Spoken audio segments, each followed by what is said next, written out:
राजू एक साधारण सा आदमी था। वो जयपुर में रहाता था, गुलाबी शहर में। चाय और चर्चाओं से फिलिंगी उसकी जिंदगी एकदम साधारण थी।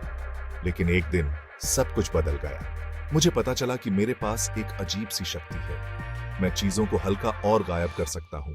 यह सब अचानक हुआ। मैं आलू से फिलिंगा एक भारी थैला ले जा रहा था। मैंने सोचा, काश ये इतना भारी ना होता। अचानक थैला पंख की तरह हल्का हो गया। मैंने उसे नीचे रखा। मैं हैरान था। मैंने उसे दुटमिया छुआ। वो अभी भी हल्का था। उसने और प्रयोग किए। उसने थैले पर ध्यान केंद्रित किया और चाहा कि यह गायब हो जाए, और झट से थैला गायब हो गया। राजू दंग रह गया। वो वजन और दिखाई देने की शक्ति को नियंत्रित कर सकता था। राजू अपना रहस्य सांप को बताने के लिए उत्सुक। उसने अपने दोस्तों को अपनी पावरियों के टाइमे में बताया और चीजों को गायब और प्रकट करके दिखाया। उन्हें यकीन नहीं हुआ। उन्होंने इसे जादू के खेल समझा। देखो, मैंने कहा था ना, मैं चीजों को गायब कर सकता हूं। उसने चिल्लाते हुए एक चाय का कप गायब कर दिया। उसके दोस्त हंसे और अविश्वास में अपने सिर हिलाते रहे। वाह राजू, तूने हमें लगभग बेवकूफ बना ही दिया था। उसने अपने परिवार को दिखाने की कोशिश की। उसने उनके खाने को उनकी आंखों के साहित्य गायब कर दिया। वे आश्चर्यचकित होने से ज्यादा चिंतित थे। उसकी मां ने खाना बर्बाद करने के लिए उसे स्कोल्डेड। राजू का मन टूट गया। उसे किसी ने विश्वास नहीं किया। सबने उसे सपने देखने वाला एक कल्पनाशील व्यक्ति कहा।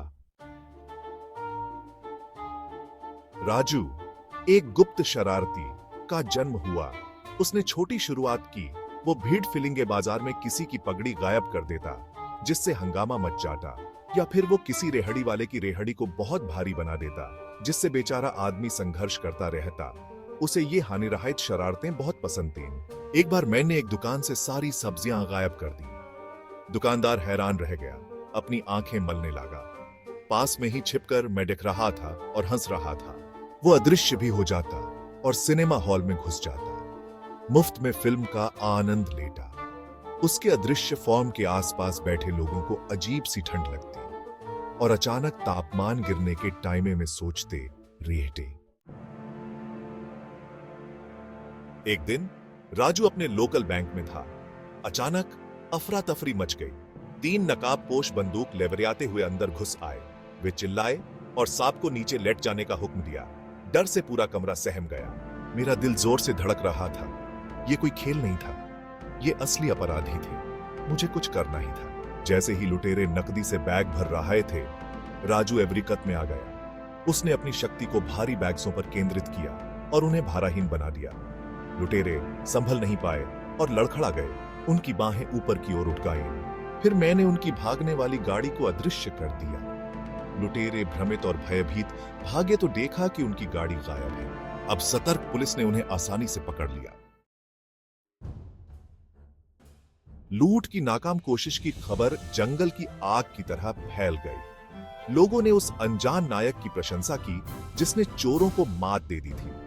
कहानी राजस्थान के हर कोने तक पहुंच गई। कुछ लोगों ने दावा किया कि यह एक चमत्कार था, ईश्वरीय हस्तक्षेप था। दूसरों ने एक सीक्रेटमय व्यक्ति, शहर की रक्षा करने वाली एक दिव्य शक्ति के टाइमे में बताया। मैंने यह सब होते देखा। मेरे होठों पर एक गुप्त मुस्कान थी। मैं एक गुहेरताम हीरो बनकर संतुष्ट था। मैं सच्चाई जानता था और यही काफी था। उसे क्या पता था, किस्मत ने उसके लिए और योजनाएं बनाई थी। बैंक में हुई अजीब घटना से चकित पुलिस ने सुरक्षा फुटेज की जांच की।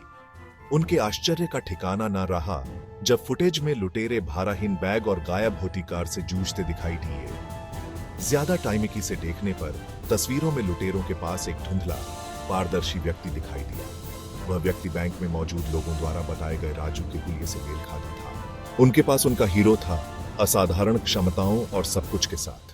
राजस्थान ने राजू की बहादुरी का जश्न मनाया। उस पर पुरस्कारों और सम्मानों की टाइमिश हो गई। एक आम आदमी से वह एक स्थानीय नायक बन गया। लोगों ने आखिरकार उसकी कहानी पर विश्वास कर लिया। राजू अब अदृश्य नहीं था, वो राजस्थान का अपना असाधारण हीरो था।